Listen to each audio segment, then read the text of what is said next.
let me introduce Lisha Bell. She is the co-founder of BLXVC. It's an angel syndicate of moms funding Black and Brown founders. She's also the host of the Sisters with Ventures podcast, which aims to tell the stories of women in venture capital. Bell is also the prior deal flow lead for Pipeline Angels, an angel group of impact investors focused on women and femmes to build a $7 million portfolio. Lisha also serves as the board chair for Black Girl Ventures, and in her day job, she is the economic opportunity manager at PayPal. For more information on her, head over to lishabell.com. Lisha, welcome to the SmallBizChat podcast. Thanks for having me. Happy to be here. Oh my gosh, you have so many jobs, girl. You need some rest, I think. But listen, so let's just jump into it. Tell me about your background and how your day job kind of led you to this angel investor world that you've become such a leader in. Yeah, so I'm a tech girl through and through. I moved to Silicon Valley right after undergrad education to be in the dot-com, dot-bust movement. And I spent most of my career in fintech, working on payments like Apple Pay, Google Pay, Bill Pay. We didn't have online banking just like 25 years ago. So think about that. And so I realized working in this valley that there's this thing called venture capital, and there's some companies that get funded and some that don't. And so I realized that from my money in tech, I could be a accredited investor. I hadn't made enough money to write my own checks and be qualified. So I started getting into this venture capital world because I wanted to invest people who looked like me and represent the ideas that I really cared about, and I didn't really see that happening. I love it. I love it. So tell us about your syndicate that you've created, BLXVC. Tell me about that. Yeah. And so essentially, we represent women of color who are building businesses. And more importantly, our cap table is women of color and people of color who want to write checks to that community. And so the problem with venture capital in general, it's ran by 99% white men with wealth. And so it's really hard to get checks if you are not in that contingent or didn't go to Ivy League school. There's a lot of gatekeeping that happens in the industry. And so what we aim to do is to really transform who writes the checks and who gets capital in venture capital. So that's what we focus on. Now, tell me how your Sisters with Venture podcast came about. I know about it because I remember when you first started it, but tell the world about how you started the other SWV, right? So tell us. SWV. Hey. And you guys should check out Melinda's episode. She was so gracious to come on the show. But essentially, there's all these phenomenal women that are building enterprises that no one talks about and people don't know about. When you think of venture capital, you probably know Elon Musk. There's probably a group, PayPal Mafia, right? There's probably a group of people who are very notorious in this industry. And I'm like, there are regular, everyday people writing checks and nobody's talking to, that nobody knows about. And so I really wanted to amplify those stories and really provide inspiration for us to get more people to write checks in venture capital. 0.05% of women write checks in the VC. And so we have an opportunity to grow that number and provide more capital for more business ideas we care about. We don't need any more dating apps, we need things that really got to change the world.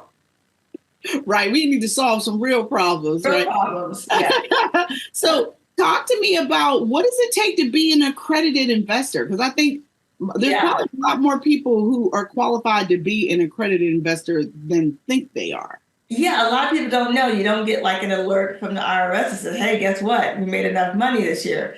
So the SEC has really strict guidelines around accredited investor. You have to have $1 million in net worth or have earned income of $200,000 if you're single or $300,000 if you're coupled. And so this benchmark is less than 2% of America in terms of wealth. So it's a pretty high bar, but many of you may have many jobs in many ways that you qualify to be a real estate portfolio and other assets, and you should just take a look and see if you are qualified, because it's a great opportunity to add to your portfolio.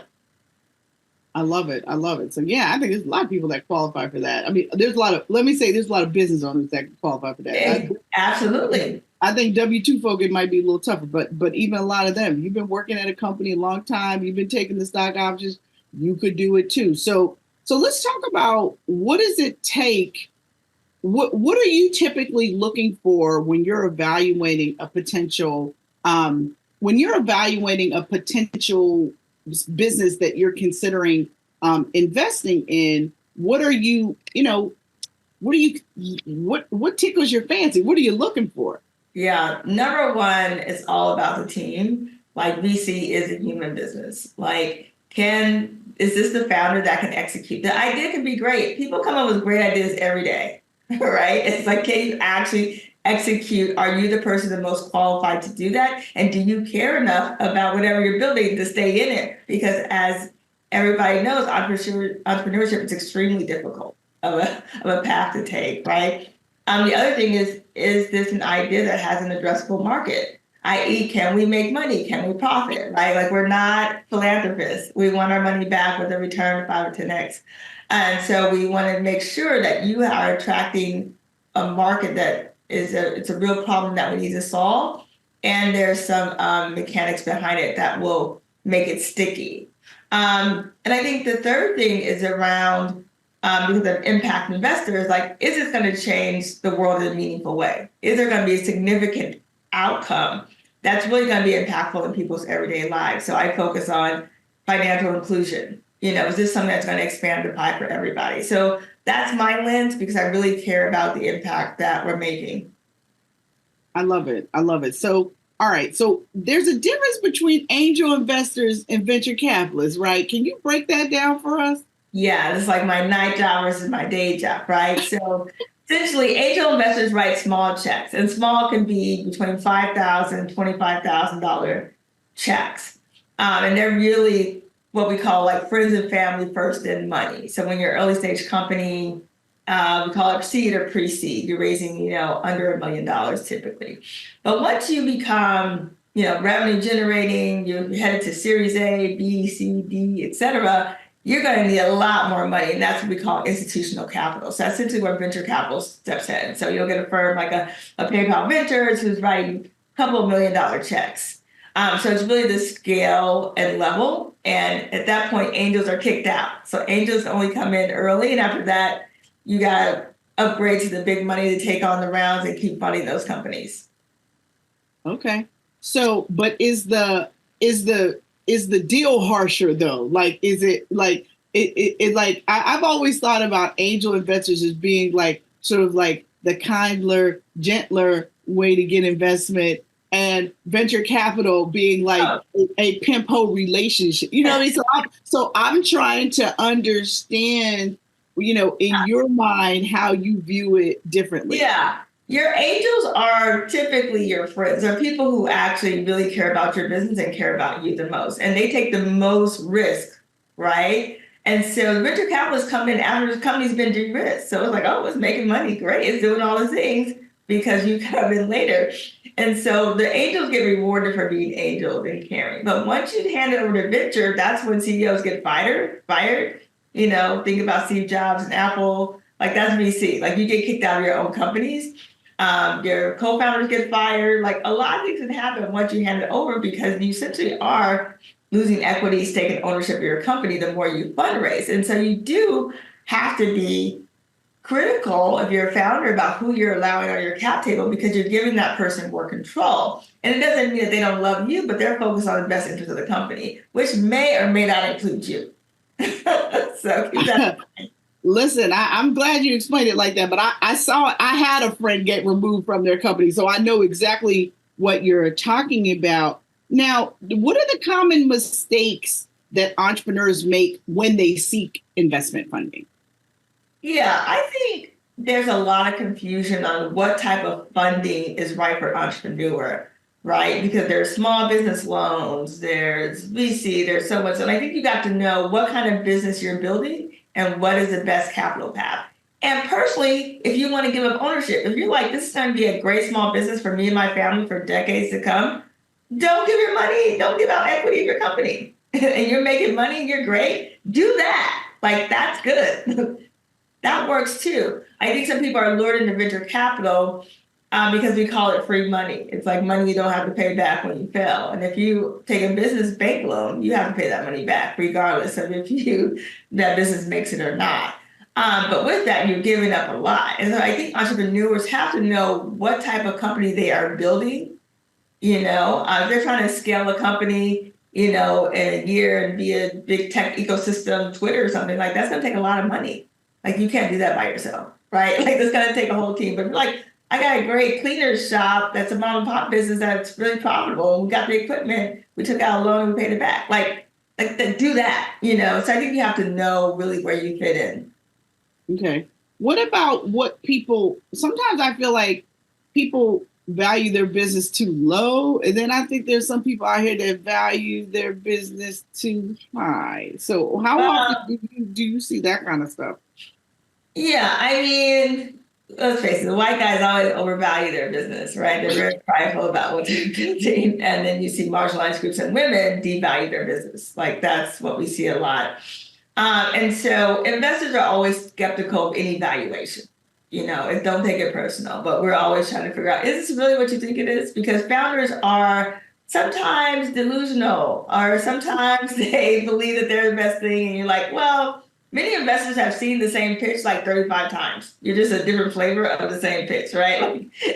And so, investors are a little more critical because they have more experience in that. So I tell founders, like, you believe what you believe, but just be open that someone else believe might be a little different, and there may be adjustments. And so you see the venture markets where there's these evaluations, devaluations, based on how the money is flowing. So sometimes the founders market, sometimes the investors market, kind of like real estate, and you got to get in where you get in.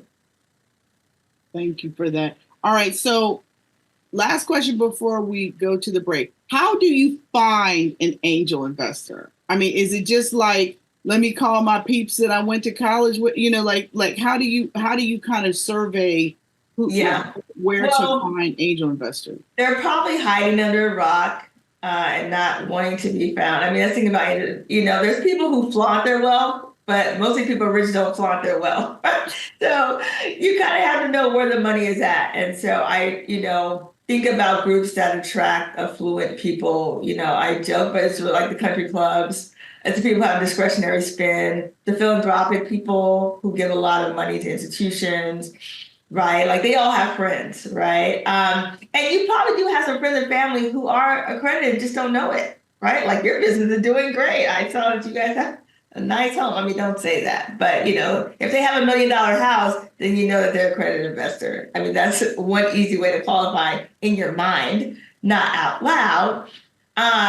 Right. And there's also, crowdfunding, which you don't have to be accredited to do. So I tell people, like, anybody can give $100, like, maybe you have to start there before you get to like venture capital angel investors, right? Who are writing larger checks to validate your idea. So I tell people, like, play where you can play, but, you definitely will have to, like, I love LinkedIn. It's my favorite jam. Like, work LinkedIn. That's where the accredited investors are. They're on LinkedIn. Like, you see what they do, and that'll tell you.